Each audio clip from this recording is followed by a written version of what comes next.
Saludos tengan todos y todas. Eh, En esta ocasión tenemos la segunda parte de la lección sobre fundamentos teóricos de la sociología urbana.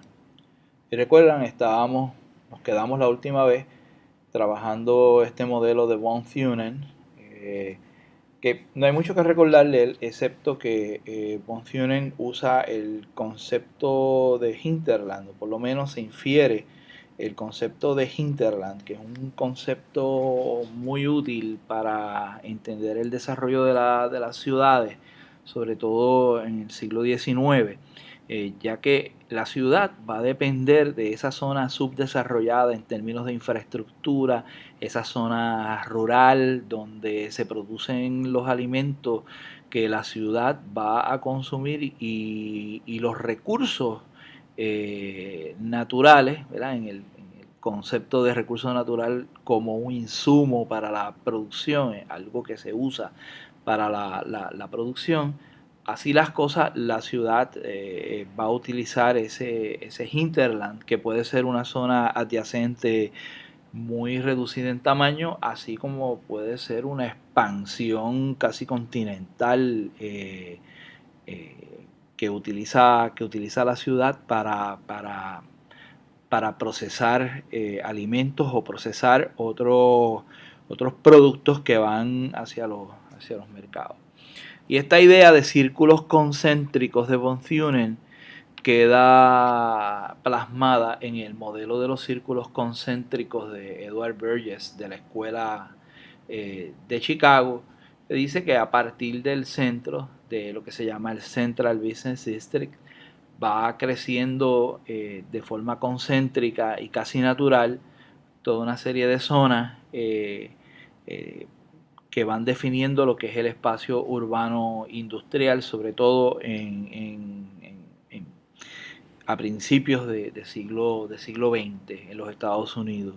Pues como pueden ver ahí, pues hay una zona de manufactura, de fábrica, luego una zona de transición, le sigue las viviendas de las clases trabajadoras y luego las viviendas de la clase media, y al final de esa periferia, en los extrarradios, las clases altas, eh, las residencias de las clases altas, que es lo que él llama aquí el commuter zone. La zona de commuting es la zona, y esto es un concepto bien importante en asuntos urbanos, porque, bueno, realmente todo el mundo es un commuter, en el sentido de que la gente que vive fuera de esa zona principal, el CBD y las zonas de transición muy cercano a donde están los negocios, donde están las zonas de manufactura, van a tener que moverse hacia esas áreas utilizando transportación pública o transportación privada en sus autos.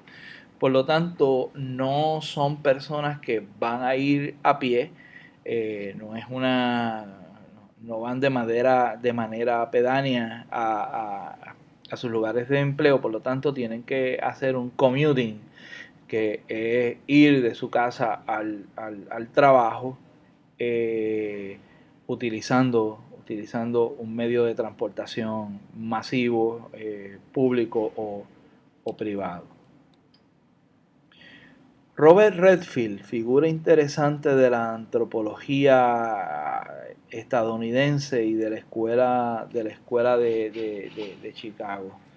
Tienen todas esas cosas ahí para que las miren, pero básicamente Robert Redfield va a ser un estudioso del campesinado, pero él lo que dice es que entre el campesinado y el mundo rural y el mundo urbano va a haber una especie de continuo, que los sociólogos y los antropólogos deberían de estudiar para ver de qué manera se da esa transición de esas comunidades cerradas, homogéneas, donde todo el mundo se conoce, y que están aisladas, a unas comunidades más abiertas, más heterogéneas, y eso es lo que va a definir en términos culturales lo que es la gran transición entre el mundo agrícola al mundo industrial que en la visión de los antropólogos pues requiere, ¿verdad?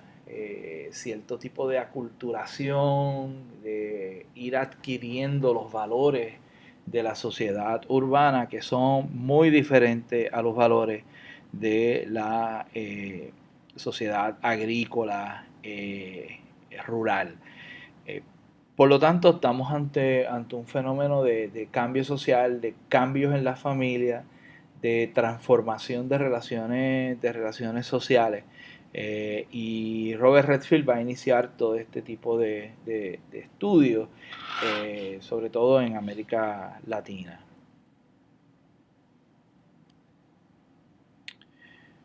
Y aquí tenemos la figura de Louis Wirth, que es una figura central, y escribe una serie de artículos, uno de ellos que se llama Urbanismo como modo de vida, Urbanism as a Way of Life, que va a sentar el tono, va a poner el tono de lo que va a ser el debate en la escuela de Chicago, y va a ser una de las figuras más influyentes en la teoría urbana. Eh, de buenas a primeras empieza con una definición de la ciudad como un asentamiento, un lugar que se caracteriza por tres cosas. Por su tamaño, es un lugar mucho más grande que cualquier otra comunidad rural. Y fíjense que aquí no hay mucha precisión, no hay mucha precisión porque cuán grande es grande y cuán pequeño es pequeño. Pero sí, el tamaño es una de sus características principales. Luego le sigue la densidad, es decir, el número de personas por kilómetro o milla cuadrada va a ser mucho mayor, porque la ciudad va a permitir una más alta concentración de ciudadanos. Fíjense que la palabra ciudadanos viene precisamente del concepto ciudad. Un número mayor de ciudadanos por área. Y también eso hace de las relaciones mucho más densas, las relaciones sociales, mucho más densa, mucho más compleja, y eso implica un sinnúmero de cosas para la gente que vive ahí. Tiene una influencia de Ferdinand Tönnies y de George Simmel. Recordarán que Tönnies es el que habla de la diferencia entre comunidad y sociedad, el Gemeinschaft, las relaciones mucho más primarias, y Simmel con que la ciudad bombardea a uno con una serie de estímulos, y la gente tiene que ir adaptándose a ese tipo de cosas. Y bueno, para Louis Wirth, la ciudad lo que trae consigo es toda una serie de valores y procesos sociales, como lo son la competencia entre la gente. Todo el mundo quiere lograr algo. El anonimato, uno es un ser completamente anónimo. Una vez se baja del avión y va a Times Square en Nueva York, ¿verdad? Aunque los puertorriqueños nos conocemos donde quiera, pero y no es así si usted va a su pueblo natal o va a su comunidad de origen. También se caracteriza por superficialidad, en el sentido de que bueno, para usted trabajar con tantos datos, con tanta gente, con tanta información, pues solamente las puede tener de una manera superficial. Independencia, porque todo el mundo va, ¿verdad? El individuo prima sobre lo demás, y relaciones tangenciales que básicamente las podemos definir en relaciones secundarias, no relaciones primarias, familiares, sino, ¿verdad? Te tiene la gente del trabajo, la gente con la que se reúne aquí o allá, pero no hay una comunidad, ¿verdad? Y eso era lo que pensaba mucha gente de esta escuela de Chicago, y los primeros pensadores sobre esto. Hemos descubierto que no necesariamente es así, que en las ciudades se dan comunidades de gente que viven y que desarrollan unos lazos sociales muy profundos, muy parecidos al Gemeinschaft del mundo rural, según lo pensaban esta gente.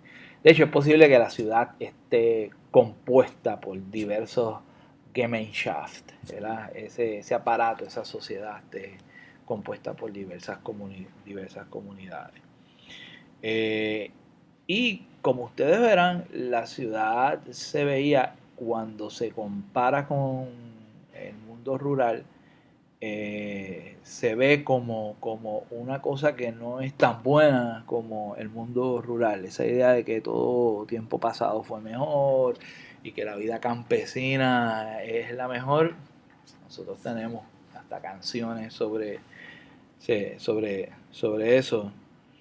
Eh, que no voy a cantarles aquí en esta presentación, claro está, pero ahí lo pueden ver encima, ¿verdad? El modo de vida urbano puede ser económicamente exitoso, pero socialmente destructivo, porque no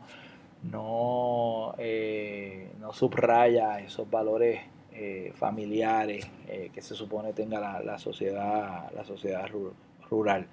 Y por lo tanto echa a un lado, es decir, soslaya las relaciones de parentesco, las relaciones de familia, los tipos de solidaridad tradicional que se dan y los grupos y los contactos primarios. Sabemos que no necesariamente es así. Y esto porque la ciudad se veía como la fuente fundamental de desorganización social. ¿Y qué es lo que pasa? ¿Cómo podemos explicar eso? Bueno, es que las comunidades agrícolas cerradas, tradicionales, son el producto de siglos y de milenios de convivencia y de reglas culturales en un mismo lugar, sin la incorporación de otras personas ajenas a esa cultura. La ciudad, sin embargo, es todo lo contrario. Es una proposición abierta, es un espacio abierto que va modernizándose y que permite el influjo, la llegada de cientos y miles de personas que no se conocen y en muchos lugares del mundo, de personas que tienen culturas y que tienen idiomas, lenguajes completamente diferentes a lo que es el lenguaje tradicional, nacional, oficial del lugar donde se van a incorporar como nuevos ciudadanos del entorno urbano. Y por tal razón, y por la razón de que en muchos casos la ciudad como aparato, como artefacto, no puede producir espacios de vivencia, de vivienda, de vivencia, de convivencia, tan rápido como va recibiendo a la gente, eso hace que se den una serie de características que la gente puede asociar con ese concepto que se llama la desorganización social, es que no todas las relaciones están estables, son estables, no están en equilibrio y hay problemas sociales, y esto es uno de los campos fundamentales de la sociología tradicional, ¿verdad? Vamos a estudiar los problemas sociales. ¿Cuáles son los problemas sociales de Puerto Rico? Aquel o el otro. Y en términos de la sociología urbana, pues la ciudad va a ser vista como un factor determinante en el proceso de aparición de estos problemas sociales. Y ahí para que vean algunos de las personas de los cuales hemos estado hablando: George Simmel, Ernest Verges, Louis Wirth y Henri Lefebvre, que es básicamente el precursor de una cosa que se va a llamar, o le vamos a llamar aquí en la clase, la perspectiva socioespacial, que está basada en la economía política y el marxismo. Pero más adelante hablaremos hablaremos de él. Aquí hay alguna serie de cosas que la gente le ha criticado a esa escuela de Chicago de los años 30, 40 y los 50. Lo primero que la ciudad se da por un sinnúmero de decisiones socioeconómicas y políticas, por decisiones humanas, y no necesariamente crece de forma natural. Y ahí hay espacio para discutir.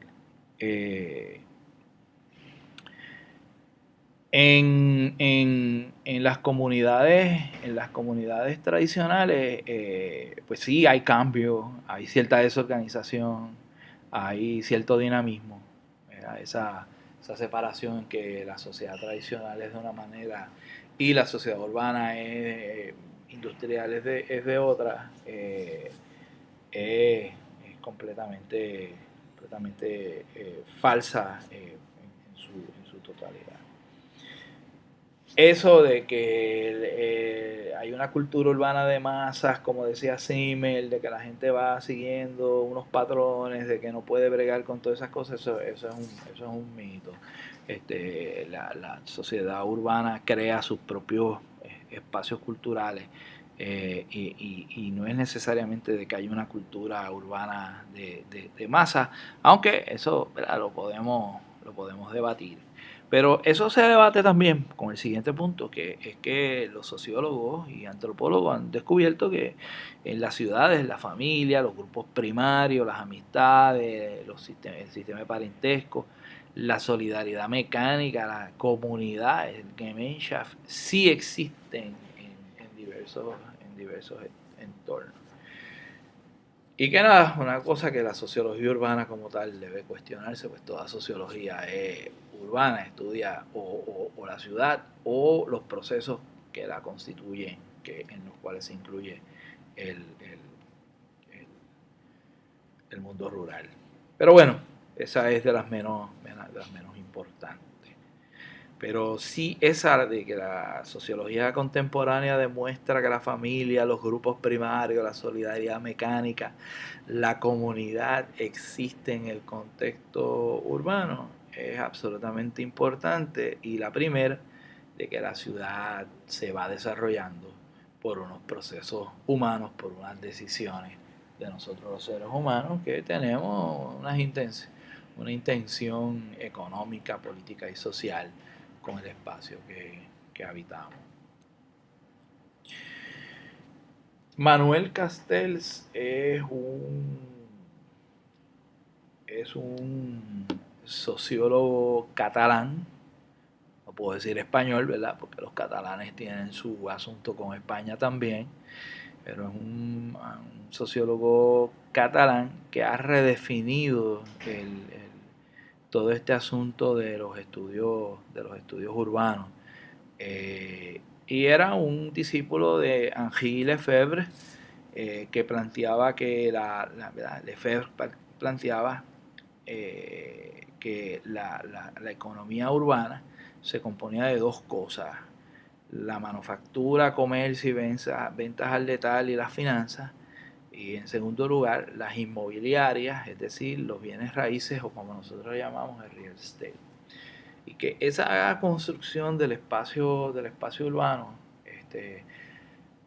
basándose en ese sustrato material, en esas relaciones materiales que definen lo que es la producción y las relaciones sociales, es lo que va a determinar el espacio urbano. Así que Manuel Castells plantea que la ciudad es un producto social, ¿verdad?, tanto de la economía como de la estructura social, los símbolos, el lenguaje, la acción. Que la ciudad se da porque hay unos procesos muy particulares de consumo, de producción y de gestión, ¿verdad? Porque resulta que la ciudad también se construye basado en unos idearios, en un imaginario, en unas ideas que se tiene de cómo debe ser la ciudad, que eso es lo que es fundamentalmente